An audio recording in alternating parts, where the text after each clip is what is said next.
Welcome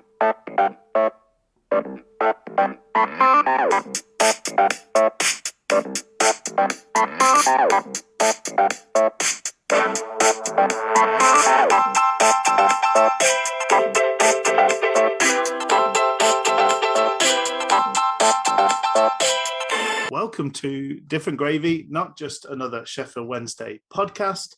I'm one of the hosts, Richard Miller, and my co-host, if you ask him honestly, he never really liked football anyway. Dr. Luke Gledall, how are you doing today, Luke? I'm fine. Yeah, football is crap. I hate it. Broken and beaten man.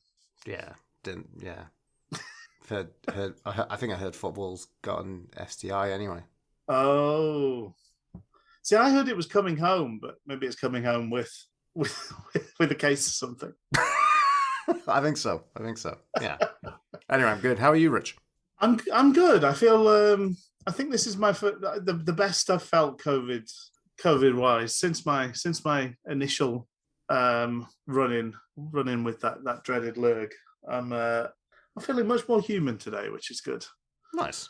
I've been pretty drawn out and coffee.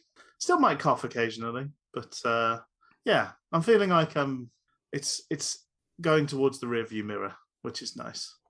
Speaking of rearview mirrors, this is our Big Owl season review. We're going to work over the next 3 episodes to put 2021, 2022 in the rearview mirror. Put it in the history books and stop it hurting quite so much, maybe. So we've come up with one of our patented cockamamie ideas to there's very nicely in the interest of symmetry. 33 players have pulled a Wednesday shirt on over the course of this season, which we thought that works out quite nicely to be 11 players per episode. Let's do 3 episodes, 11 players each episode. And then the question was, well, what order do you do them in? And we didn't want to end up with a kind of a fag end type episode with just the dregs. So if you did it on appearance basis, you'd have presumably 11 players that have barely kicked a ball or several players that have barely kicked a ball. We also looked at squad numbers, but again, those higher squad numbers tend to be outside of a few fancy dans. You're going to get the schlubs at the end of that. You're going to get the goodies at the start and the schlubs at the end. So what we've happened upon in a burst of inspiration inspired by the wonderful soccer-based websites is alphabetical order. It's a tale as old as time. It's back to school days. And that's fitting because what we like to do is give them a grade like they're at school. Mm-hmm. I don't remember. Apologies, Luke. Have we done the sort of Street Fighter / Japanese game type thing of having an S tier, or do we just stick to the ABC? We just stick to the ABC here. Okay, this is what I'm going on. It's a pretty conventional school grade. I mean, unless are kids getting S tiers now? I think they're getting numbers that just don't make any sense to me. They've changed maths, Luke. Have they? Yep, it's all changed now, maths. It's on a grid system. They've broken, the world's broken, really. And that's if they can squeeze any maths lessons in between all the critical race theory they're shoving in their ears and sex education. Oh, tell you what.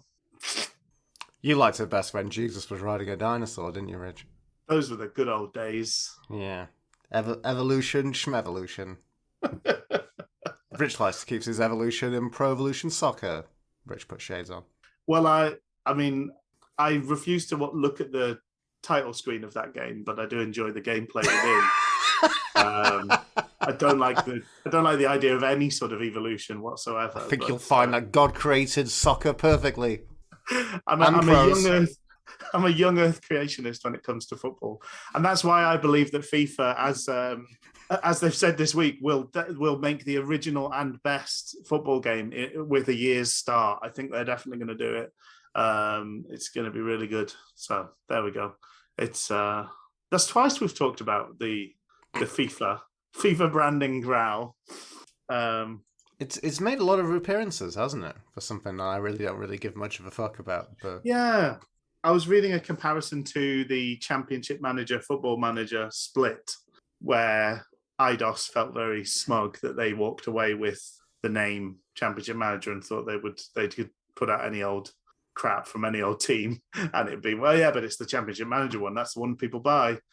And even pre-internet, that didn't work. The Football Manager with the Sega money behind it won the day by being the better game.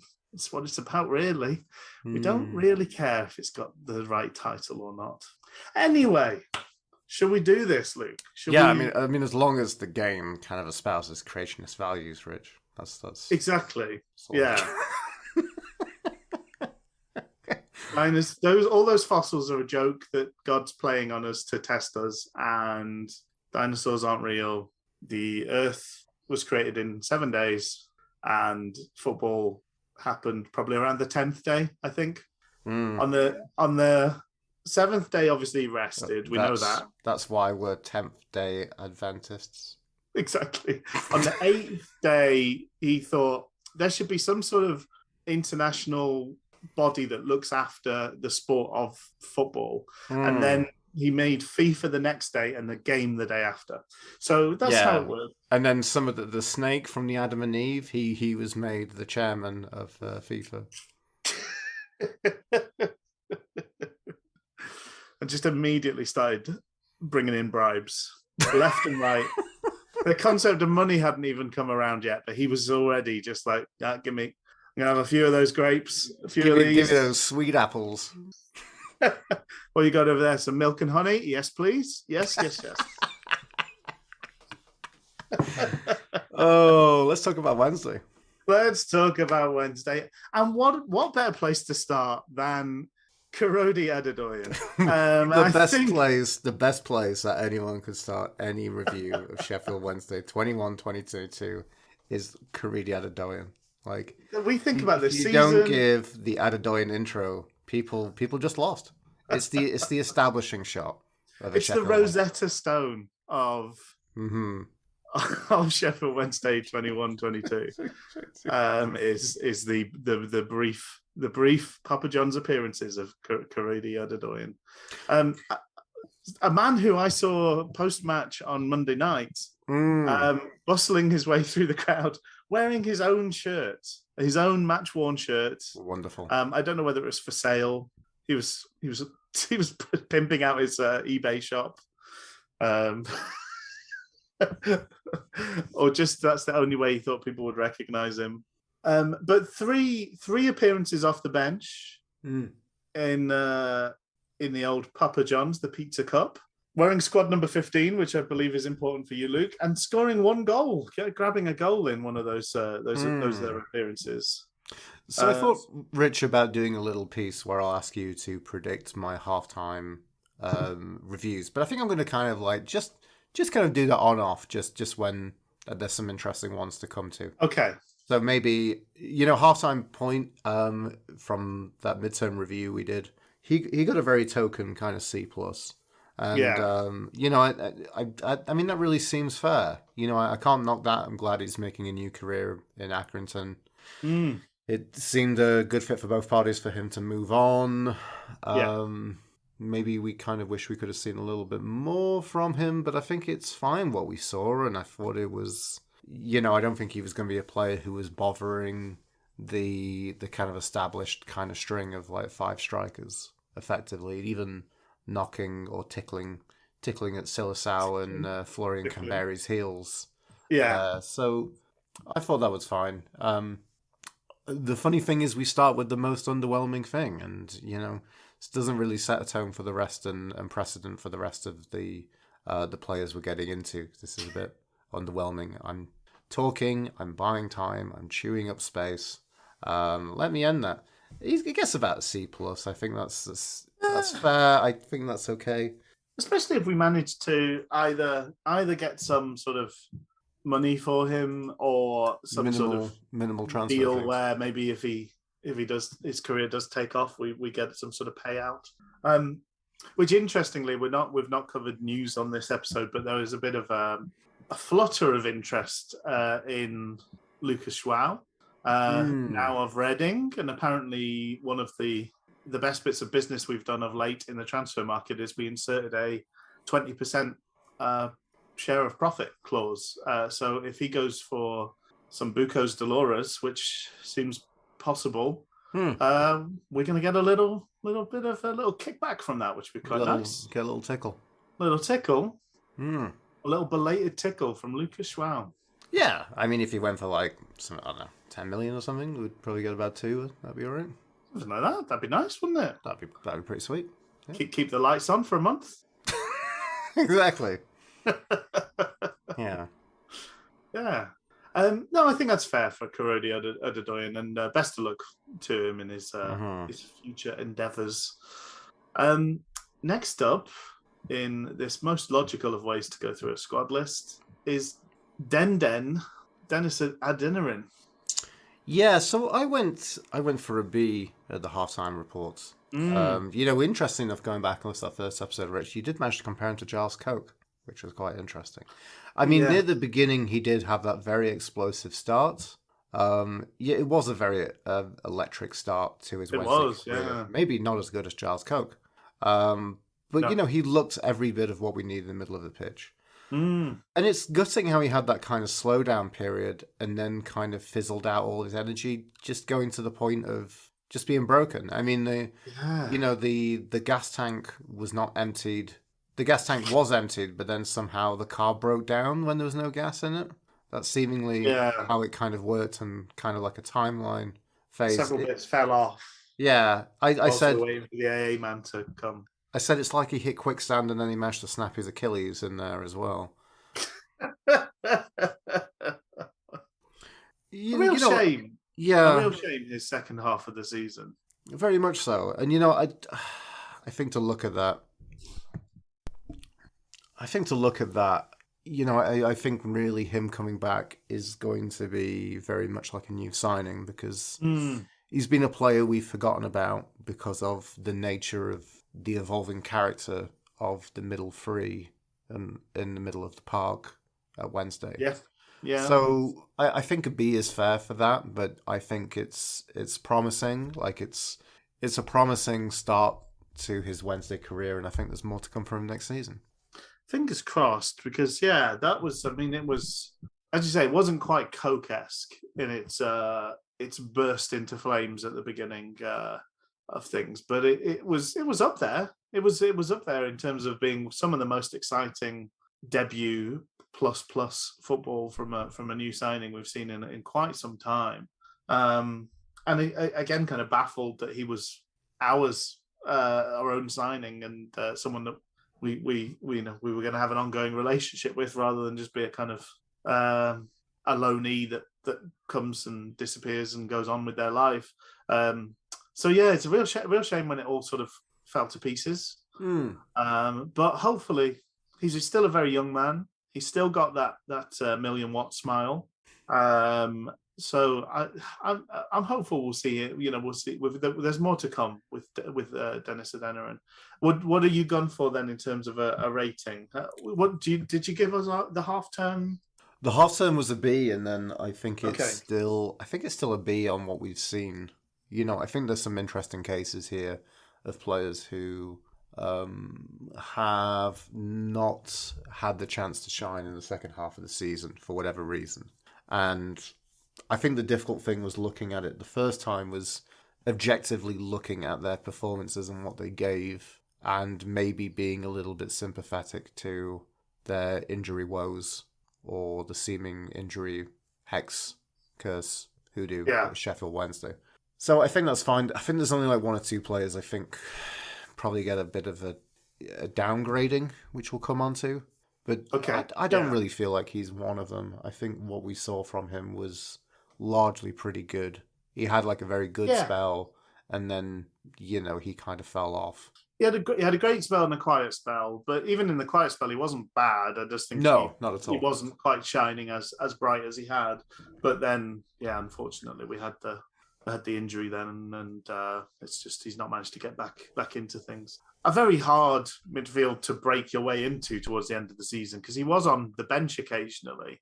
But it's hard to know how fit he was, how much was him just kind of making up numbers, or whether it was a bit of a hard nut to crack in terms of trying to get back in there, because that trio, by and large, served us magnificently well, and Dele-Bashiru was doing a nice job as a change-up as and when we needed it. So kind of bursting your way through that when you're coming back from injury at a key time when the team really needs that midfield cooking.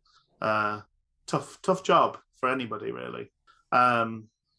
So you're going to stick with the B, or is any downgrade for the injury woes? No, I think I think he's kind and very much a B.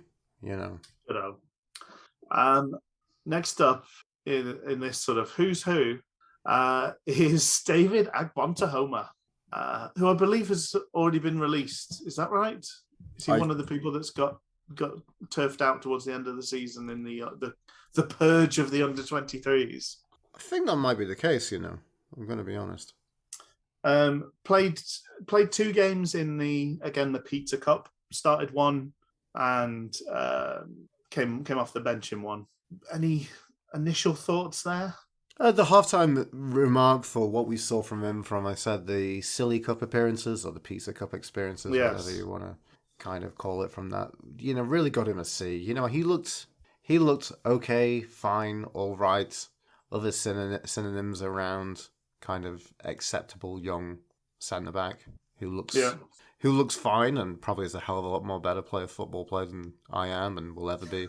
Unless I somehow magically turn a corner or sell my soul to the devil, getting up this stage at 38. But other satisfactory words for synonyms around the average pizza.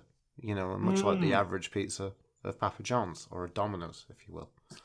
The halftime turns to full time with the same result. So I think it's very much a C. From what we've seen from him, I think I remember the time we talked about the halftime mark and said, I was kind of a little bit disappointed he didn't get a bit more showing in the Pizza Cup, because he had a few appearances, and then there were some ones that was like, oh, we're going to try and take it a bit more seriously.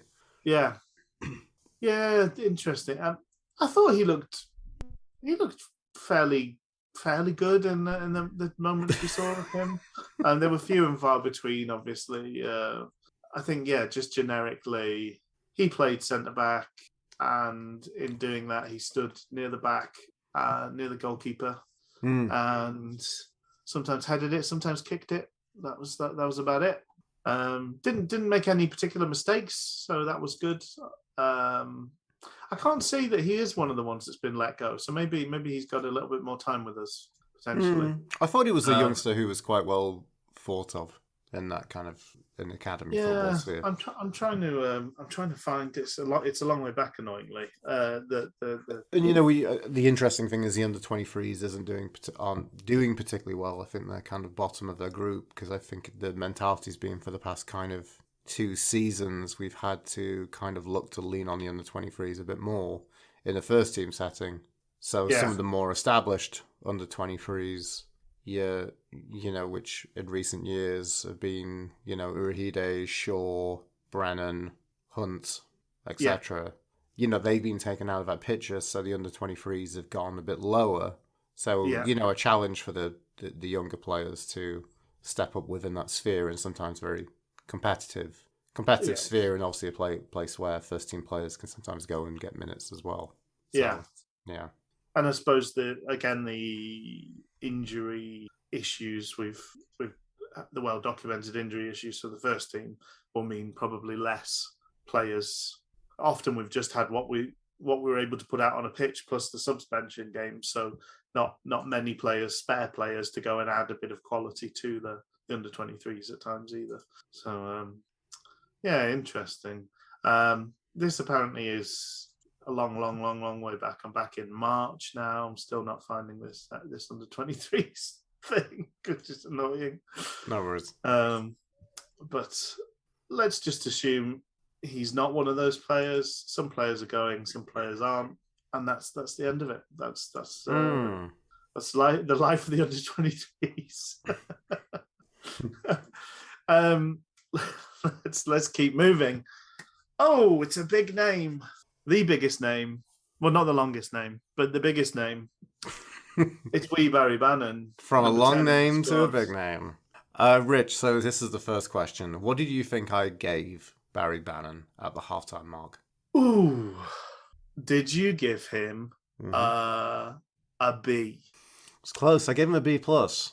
Okay. It's funny. I'm staggered. I gave him a B plus at the halftime mark. I think so much of I don't think for the first half of the season we saw him getting to grips and stepping up in the nature that he did. And I think so much of our criticisms of Barry Bannon have been regarding his corners, which still really haven't improved much. But Although the most successful team in the league from getting goals at corners. Yep, which is something that still kind of blows my mind. Anyway, I think dramatically, though, he had the bit between his teeth for the second half of the season rather massively. Commanding mastery in games where he's taken the game to the opposition.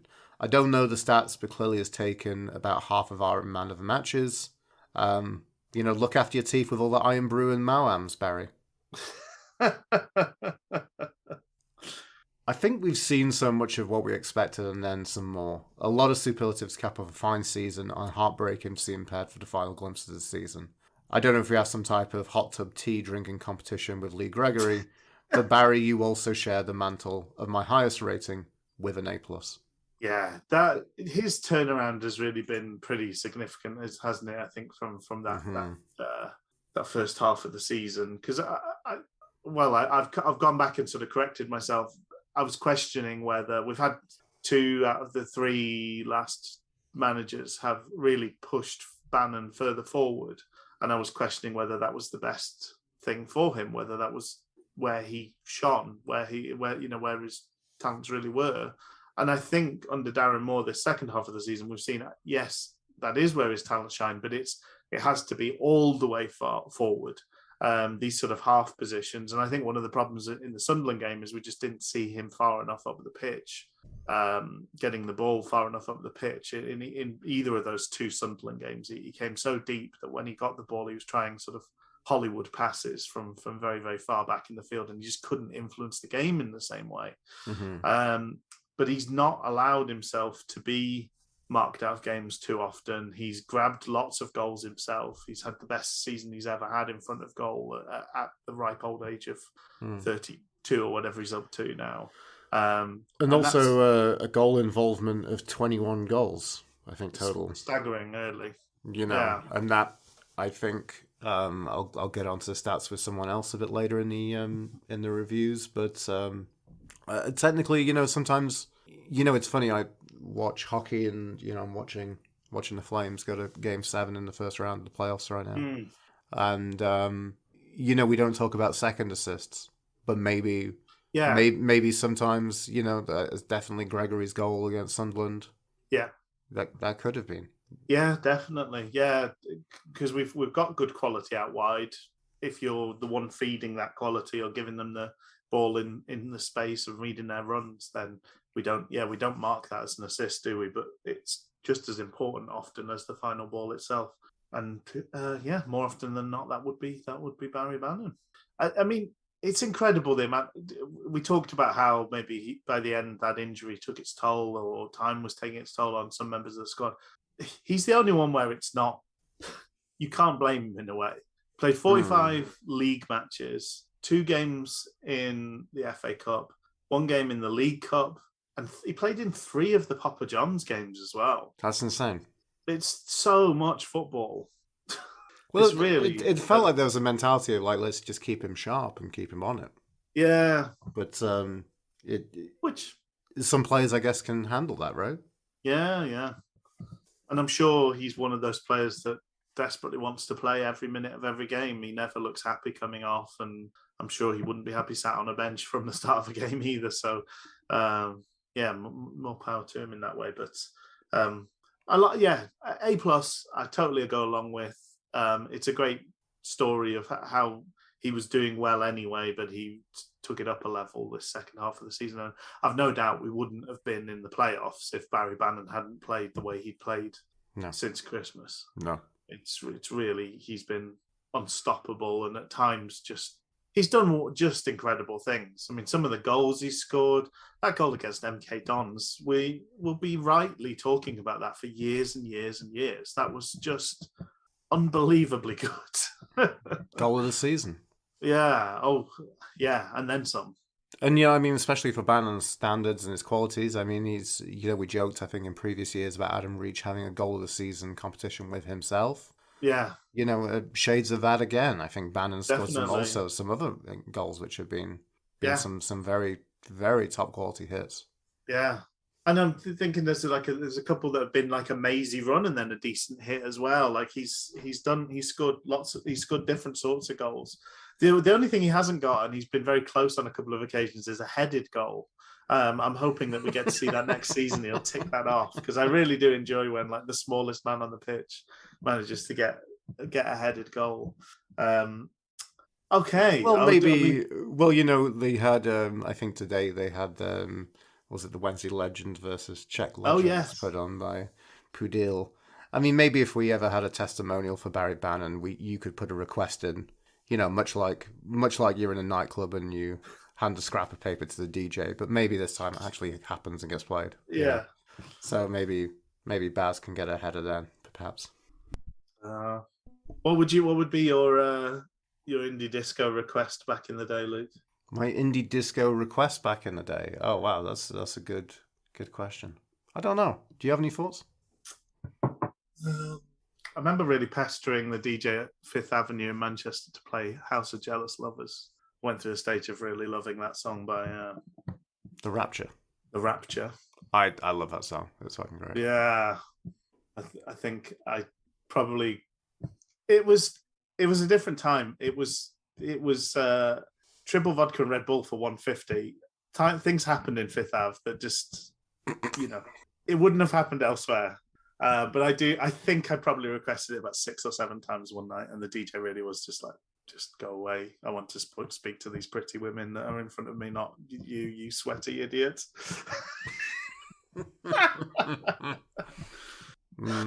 Anyway, there we go. Those are those are memories, flickering memories. I think it's done. I think it's closed now. Fifth Ave. I don't know the place, so I can't give any. It's probably very like I've been to one in Sheffield that's very similar vibe. Is it a commercial? You've been a corporation. Corporation. Been to corp. Just a cheap spirits, cheap beer. Yeah. 50p vodka and mixer type thing. Yeah. They play some Stone Roses. They play. It's a mystery machine. They play Blue Monday. It's good. It's good stuff. It's really good stuff. Bit of Smiths. How soon is that? Bit of Smiths. Charming man. Bit of Saturn 5 by Spiral Carpets. Por favor. Next up, number 24 is his squad number, and Psycho Berahino is his name. Rich, do you want to guess what mark I gave him at the halftime report? Oh, I bet this is a fun turnaround. D? No, I gave him an E+. I talked rather savagely about a friend who lets you down. As Darren and Sido go back, they're old mates. Way back when. Still owes him money. In the second half of the season, with dramatic butterflies coming out of droll and flea-bitten cocoons, a la Byers and Johnson, we also got to see an absolutely inexplicable hat-trick from the man Sido Berahino. Yeah. That really seemed like he was in the midst of Sido just firing up his engine and really getting going for us. The glimpses of the multi-million-pound player were there, and we really got to see some great finishing, and I'm staggered he ended up with 9 goals in competitions, but very much fair play to him. Yeah. Sometimes not in the game, but a huge praise for the fact that I kind of wish we saw more from him in the end. He ends up with a staggering increase in ranking, and I settled with an A-. Nice. It's crazy to think now he's somebody I'd really like to hear that we're in talks to give him a new contract, and I would not. At the halfway mark, that couldn't have been further from my mind. Very much so, yeah. and I mean, well done to him. I do think it's a mark of this season. Part of it is we found a formation that worked. I think part of it was Darren Moore being forced into some consistency of not just formation but also squad, the players within that formation. But yeah, the turnaround for several players has been stark. And Berahino, I just remember my heart sinking when he came on against Donny away and just thinking, this is the desperate flailing of a drowning man. That's all I could see bringing on Berahino being at that point. And he turned that game around. He was because he did the little. That's another like assist, that a second assist. So he didn't get the assist, but it wouldn't have happened if he hadn't done his amazing little flick on the byline. He got his own goal in that game. I think we should have, and I wish we had seen more of him post hat trick. I think it was a real shame that he played so little football after grabbing that hat trick. But I think the really interesting thing was like I sound a bit kind of baffled still, but like that hat trick and I think a few other performances did so much in goodwill for him among Wednesdayites, to the point where it was like, to the point where that has happened, to the point that we have kind of considered, like, why have we not seen more of him? Well, he suddenly appeared as our best, like our most natural goal scorer, really.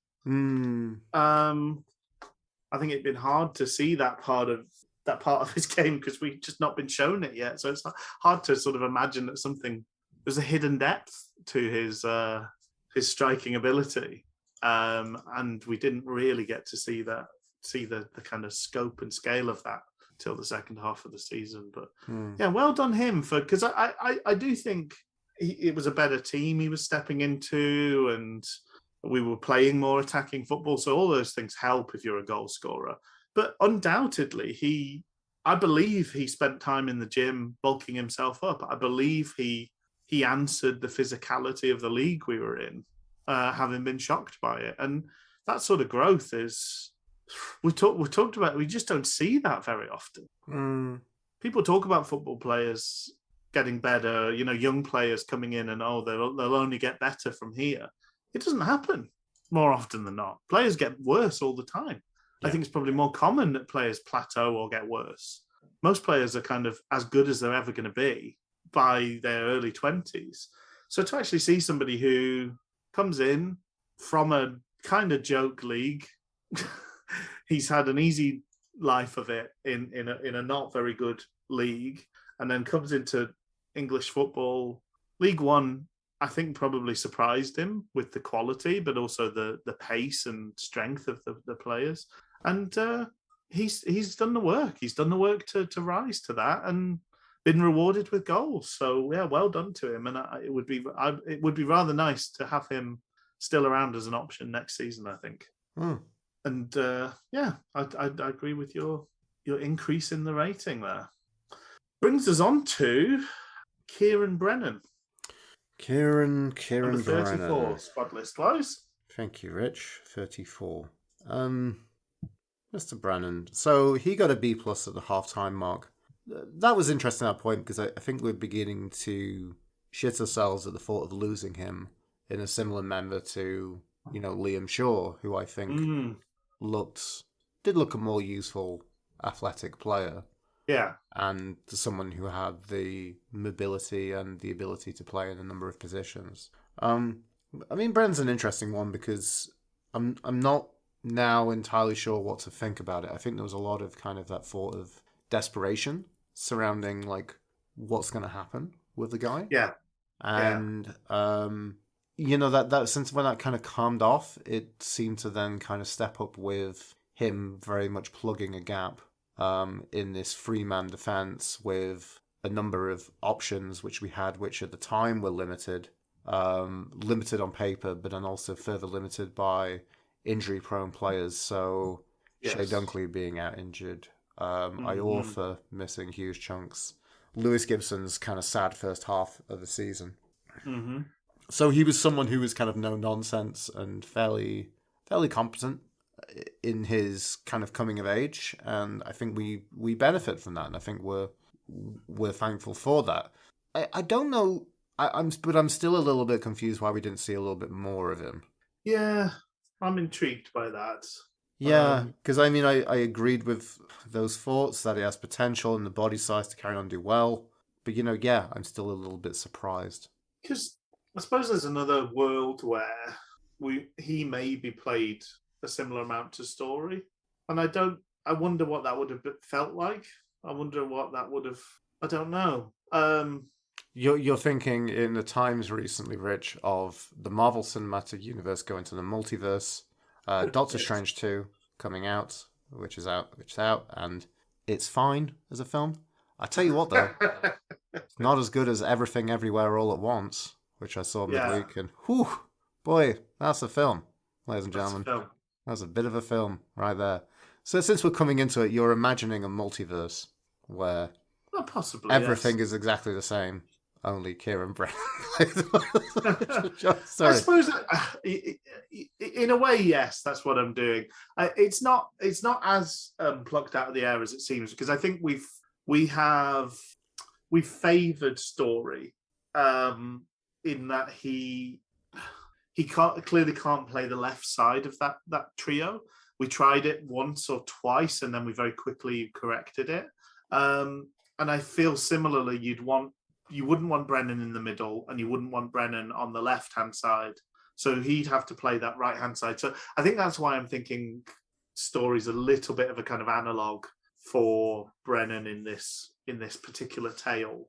But I don't know. I know he's probably a bit younger than Story, but not by much. I just wonder if it would have been better to have our own player in there making the same mistakes, knowing that we've got him for next year. Over letting somebody else's player come in and make the mistakes. I don't know. It's always the question with. I've seen the same thing said about Peacock Farrell, who we'll talk about in a couple of episodes' time. But I don't know. So he played in total 11 league games and 3 starts in the Silly Cup, 5 starts in the league, and 6 off the bench. Which I'm surprised it was quite so much. In a way. It's about a quarter of the games this season he played a part in. But but then obviously it's barely ever there for the second half of the season. So forgive me if I've missed it, but have we given him a score yet? No, that's very true. Sorry, I kind of got distracted by like this, just having this conversation with you about what the thoughts were about how he was doing. So I think a B is fine.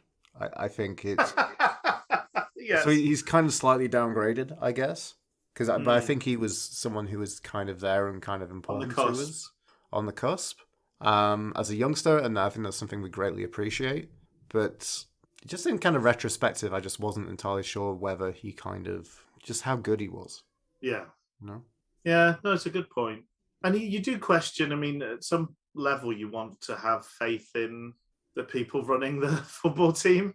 So at some point you sort of think like, well, if they were on a day-to-day basis, they're dealing with this player and not feeling that he was worth including in the squad more or bringing on more or starting more, then maybe he's not doing what he needs to do in training either. So yeah, fair enough. I mean, I'd like to see him, obviously, in an ideal world, it'd be nice to see him sort of blossom and become a reliable centre back. He's certainly got the physicality for it. But whether that happens here, whether it happens somewhere else, I don't know. But we did sort him out because I think before because he had this sort of weird. He went out on loan and then got recalled, didn't he, or something like that happened? And I think before he went out on his loan, he signed a 1-year extension. So we've got him for another year now anyway. So let's see what the summer brings and what next year brings. Just to close things off, and this isn't the most ideal point, but I have eventually found that under 23s article. So the people let go were Kwame Boateng, who joined this year and has been let go this year, Alex Bonington, Josh Duwadu, Lewis Farmer, Charles Hagan, who's been in and around first team squads occasionally. Yep. Who's another one that joined Jaden this year. Nolan signed this year, yeah. Josh Render, Declan Thompson, and Liam Waldock. Possibly the best known of all of them is Waldock. And the only one of them that I think we'll mention on one of these season review episodes. So just thought I'd close that off because I know what it's like listening and thinking, I know information that you don't know, you stupid idiots. We've all been there. We've all shouted at our podcasts. Next up, a very divisive figure. Squad number 3, Jaden Brown. I halftime, the halfway stage, I went for C-, but I think that was generous. It's heartbreaking to have players on the books who you kind of wish they were done. A woeful player, he gets downgraded to a D. Yeah. Maybe I only hope for next season he remembers there's a yard of pace about him, unless injuries have taken that away from him. Maybe he becomes like a new signing, we'll forget how good/bad he is, and then we'll have it ruined or revealed to us. He had some moments of promise very early on, right? He did, yeah. Although it was more for somebody who got brought in as a left back. Yeah. When we were going to be playing a back 4, his best moments were as a left winger, and he didn't seem to be capable of playing wing back or full back. Yes. So without a drastic change of formation, or I don't see where he squeezes in unless he suddenly picks up these skills at fullback. I mean, it's a wealth of nature about football, and what we've also seen as Wednesday fans is you typically have a pacey winger who has little end product. Yeah. He's like that, only he actually seriously zero end product. Yes, I think by saying that actually elevates the end product of the other players who you've used using that strategy. So he's greedy but frightened to shoot. Yeah, but I don't even remember any crosses of any quality. That's what I'm saying. He didn't cross. There were no crosses. There were no shots. It was just nothing. So it was great to see like a bit of electrifying pace, which I definitely think he at least had at the beginning of the season. But everything else was not there. I think we heard some fun. I think you might have mentioned. I think there were some fans who did a comparison with Halan, but then that's the funny thing is like Halan was actually a very, very, very good footballer. Yes, yeah. A very underrated. I always really liked Halan and thought he brought a lot to the table. But I think you've made comment to the unwritten sadness that was Halan retiring. Yes, had a greater toll than I think we kind of recognised. So he really his last 2 games really produced something special in terms of the depths, plumbing the depths. Well, he had that game in the Pizza Cup where he absolutely shat the bed, right? So he did that. That would have been prior to our mid-season review. That was in December. But that was terrible, truly terrible, his performance there. But if you remember, he followed it up. He came on as a substitute for Mendes Lang in the Oxford game when everything just started to collapse around us. He was on the pitch for Sammy Winnall. I believe he was supposed to be marking Sam Winnall when he scored. Yes. Yeah, so his last 2 appearances have been him actively throwing goals away for us and contributing nothing in an attacking sense. So he's going to have to go some. He's working from a huge deficit in terms of goodwill as it stands. He's going to have to go some to turn things around. But we've seen people turn things around massively, so maybe we have. And I mean, it's funny. We have a podium of 3 players who are shining stars of that rebirth. Yeah, and then we have others who just haven't done it, have not done the work, or it's just not working out for them, or they're just not good enough. Will the podium come back later? Is this a little like Freddie Foreshadow, or can we investigate the podium at this point? Do you want to save it for later? Keep it. I want to save it for later. I also want you to Okay. bring it up, and then maybe we could have a little final little bronze, silver, and gold for the rebirth champions. So have we given a score to Jaden Brown there? I gave him a D. A D. Which I feel vilified. Some ways charitable. I feel very sorry, do I always want to say the word vindicated when it's not? That's a good thing or a bad thing? I don't know. I feel you gave me enough ammo to be correct in the D by talking about that was a dreadful last appearance from him. Yeah. Truly, truly dreadful. Which and that Pizza Cup game was just the worst. It was so bad. Yeah. It's so strange. As I say, it's so strange. I don't understand players. There's just such a fine line between being a competent, good player and an absolute dreadful mess for some people. Because he played a decent number of games for Huddersfield in the Championship last season. Mm. He was a regular first team starter, a division above ours. Yep. And then what happened? And that was him. Like he would play left back for them, and he doesn't seem to know how to defend at all for us. And he's vaguely competent as just being a winger. Very weird. It's such an odd. I mean, sport is so strange, but I don't really understand that. But here, speaking of conundrums and surprising us, it's squad number 14. The General, George Byers. Before we get into the General George Byers, one final thing just want to say about Jaden Brown. Do you find it interesting, so you go to a supermarket, Rich, you're the first person there, you pick the freshest produce, and then somehow, however much longer in this day, whatever cycle it is before they recycle the produce, the person at the lake gets the worst quality stuff. Yes. Isn't it a weird opposite in the transfer market that Jaden Brown was one of the first signings that we had, the freshest signing, and he's one of the crap that you get at the beginning before you get some of the much, much better players at the end of the window? He's that odd piece of fruit that you buy in the hope that he becomes ripe, who just seems to go from rock hard, unripe to rotten without any of the sweetness in the middle.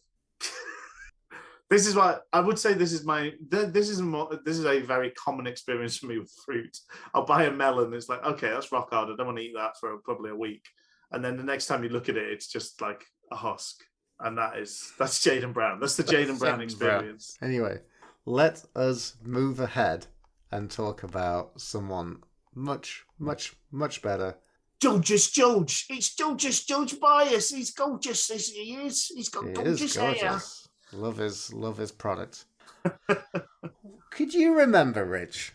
Could you take a guess at what I gave George Byers? Well, you were chief amongst the anti George Byers massive. Some people are Antifa. You were Antifa. Anti-B. Yes, that was me. Did you give him a C-? You're close. I gave him a D+. Oh, I said, it's on my notes, wow. Who could have predicted that he had the Lazarus-like redemption story? Is that right? Yeah. Okay, good. I didn't know if I was using the right biblical terms. I gave him a D+ at the halfway mark, and he's turned it around pretty dramatically. Not always incredible, but he had a streak of being phenomenal, which I think accounts for 30% of the games this season. I kind of besmirch him that narrative. I'm so happy he's proved me wrong. Just this impeccable midfield glue to that trio with him, Barry Bannon, and Action Mass. A calming and classy presence who chips in with some staggeringly great goals. He has the biggest rise of his mark all the way up to a B+. 2 whole letters and maybe slightly off getting into A territory. However, oof. George, we salute you and looking forward to salute you long into 2023. Lovely stuff. gave us all a fright on the socials, didn't he, Byers, in terms of maybe alluding to going, or him or Hunt saying it's been a pleasure in the past tense to play together. But yeah, a staggering. So I wasn't quite as. I've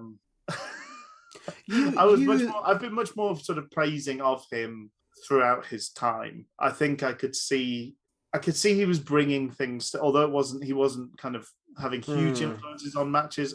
I could see that there was a kind of at least a neat and tidy player in there.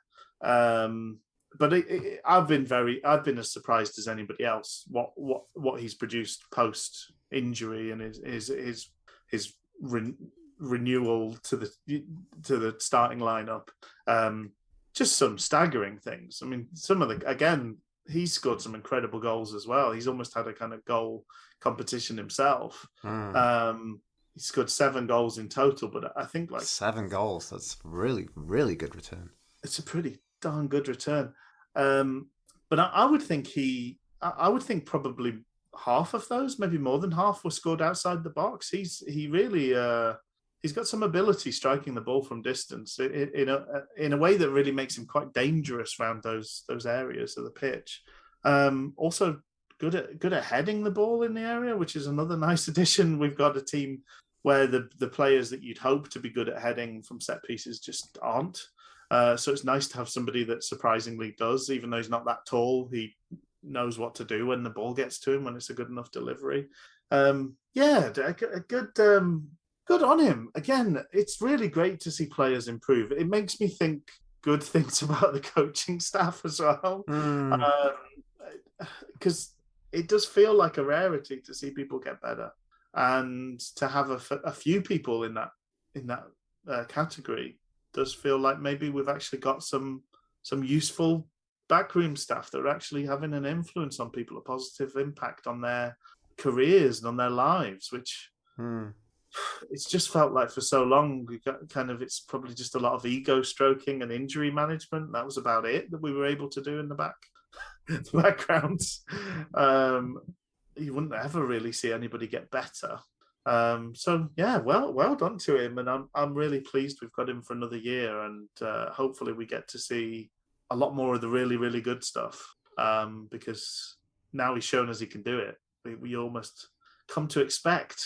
So up to B+ for you. I think that's a fair rating. Yeah, it's a tough one because I mean he's just been a real revelation in the second half of the season. I'm surprised how little he's played league game wise. Only 22 appearances. So he's played one more game than Shea Dunkley to give some context. Wow, Shea Dunkley's played 21 games for us this season. Yeah, played in 21 games. He's only started 15, but still. Okay, but still, that's a lot, though. I'm surprised that's so many by Shea Dunkley. Wow. That's just the league games as well. That's me skipping ahead to another player later on in the episode. Are we done with Byers for now? We are done with Byers, yeah. Thank you, George. And I'm guessing he's a pedestal podium member, but we're just seeing glimmers of that. It's a little flash forward when somebody wakes up in the film. The Olympic podium is blurry in our vision. Rich wakes up. I was like, what? Someone says, Rich, Luke is announcing Luke is giving medals for the Olympic rebirth. Why are they playing Pomp and Circumstance? I don't know. Luke really wanted it. He wanted it to be the brown note, but they couldn't play that on the cornet, so they're just making do. Next up, he used to wear number 23, and then he went and did the dirty on us. Theo Corbeanu. Can you remember what we gave Theo Corbeanu at the half-time mark? Here's another guess, Rich. What did you think we gave Theo Corbeanu on our midterm review? Now I'm guessing our feelings at that time were we broadly liked him and we wanted to see more of him. Mm-hmm. So I would think maybe we went pretty high. Maybe we were like A-. Oh, spot on. Oh, there we go. And I thought it was interesting because I was listening back and it was like it was a difficult time at Wednesday.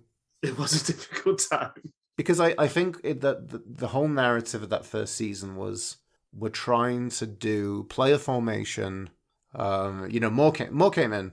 I remember when we came in at the end of near the end of last season, right? Yeah. Season before this one we just had, and I remember people were talking about Darren Moore. I remembered going on. I had a rare appearance on the House of Americast. Shout out to those guys. And some of the narrative was around kind of anticipating Moore coming in and what he kind of liked and what he preferred during his time at Doncaster Rovers, which he seemed to like a flat back four and then kind of more of a 2-3-1, I think it is. Okay. It's some kind of weird kind of amalgamation in the middle of the park. And I think we were so kind of thinking that was going to be the case, and then that was kind of abandoned. We went with the 3-5-2 largely this season. I can't remember much if it was. I don't think we had wholesale changes at the end in the relegation fight the previous year, right? Do you remember at all? Not really. Anyway, so much of the first half of the season is seeing about whether we have the players to do that, and clearly we didn't. Yes. Clearly, we don't have enough players fit to actually think about broaching the subject. We're kind of lacking in the department that those players are missing. So we look at someone like Theo Corbeanu playing the wingback role, and it was good at times. Mm-hmm. But maybe the best we made from it was thanks to his own prowess.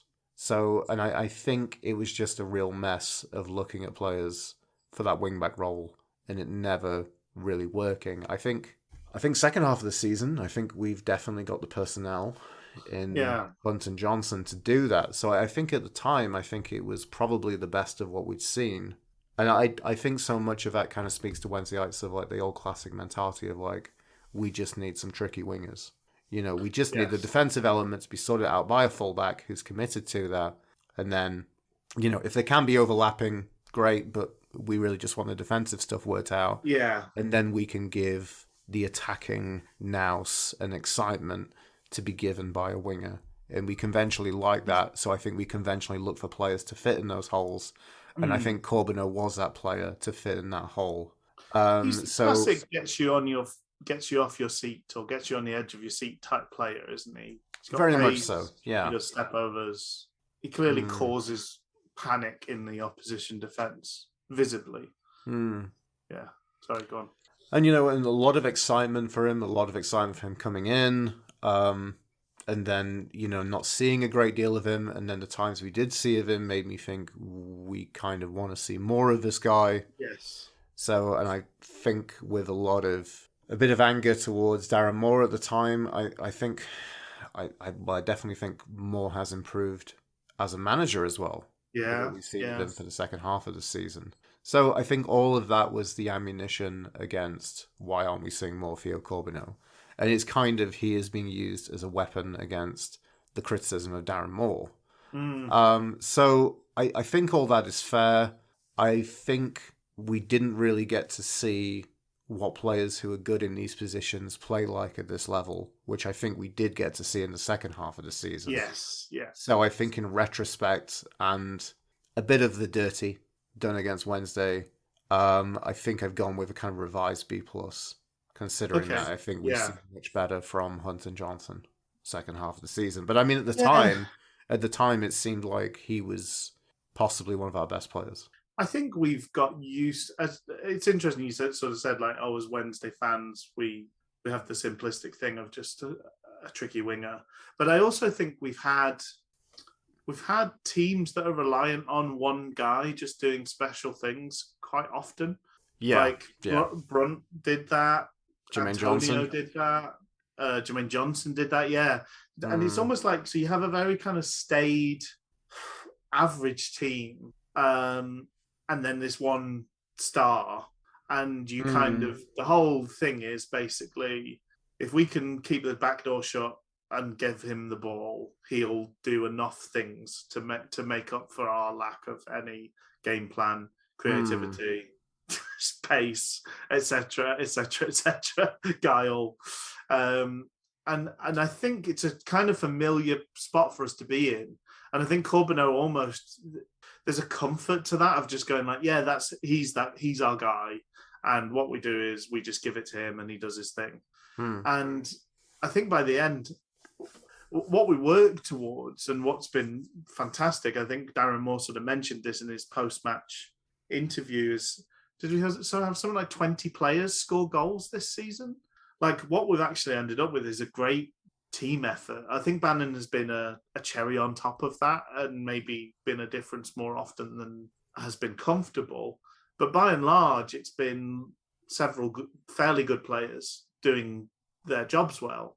And I think we saw much more of that. I mean, another person in terms of that turnaround and possibly another shining pedestal member would be Marvin Johnson. I think it's been incredible to see his turnaround, and I don't think anybody would have expected to see just how good he's been at that wing-back position. He's just got better and better at it. And I think seeing how good he can be and the quality he can bring and the considered quality in that position as well. Like it was interesting watching Corbeanu play for MK Dons against Wickham.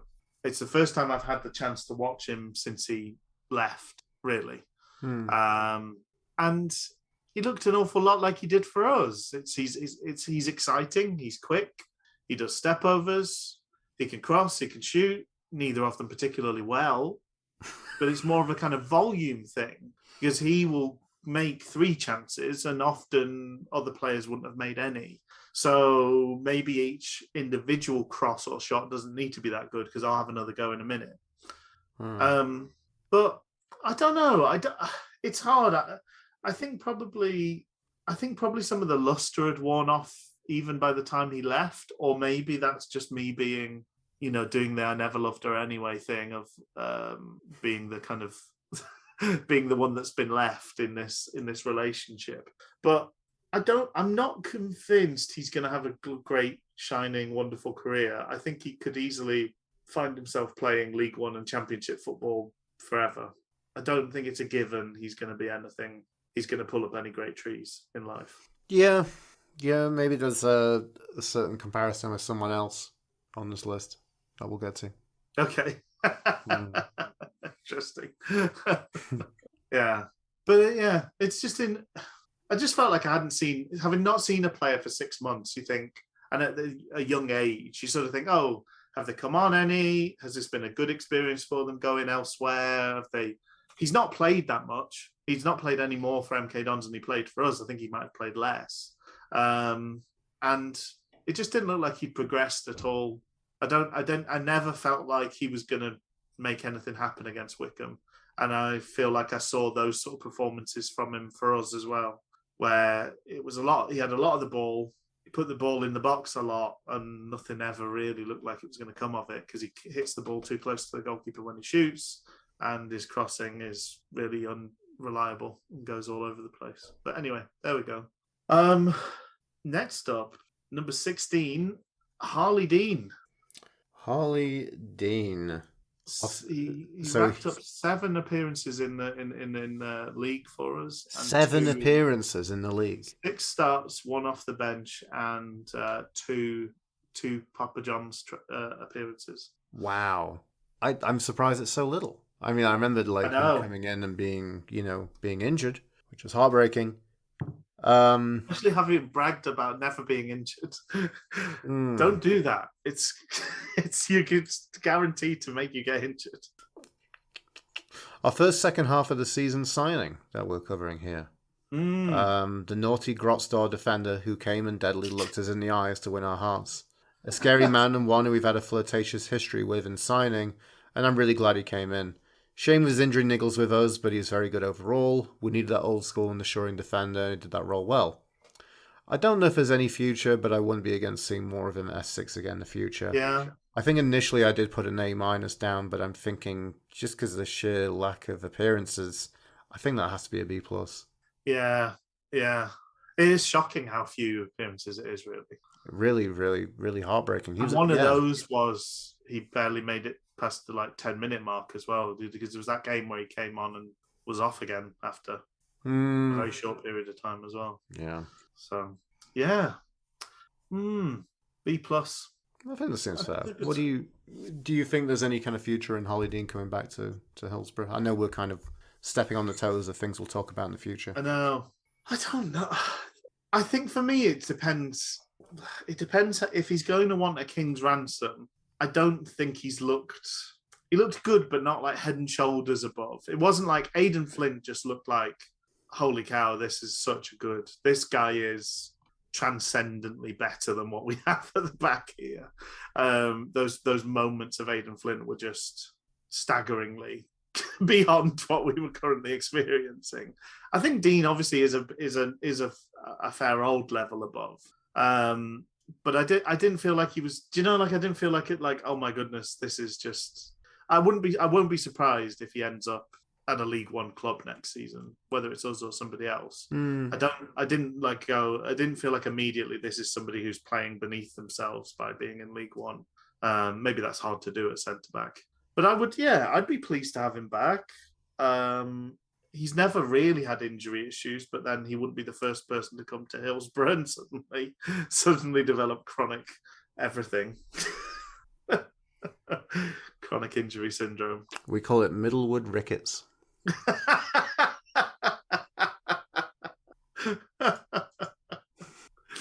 Exactly. Yeah. It'd be a strong signing. We're weak at the back. We need centre backs. He's a clear middle of the pack, middle of the three centre back as well, and also somebody you wouldn't mind in a two.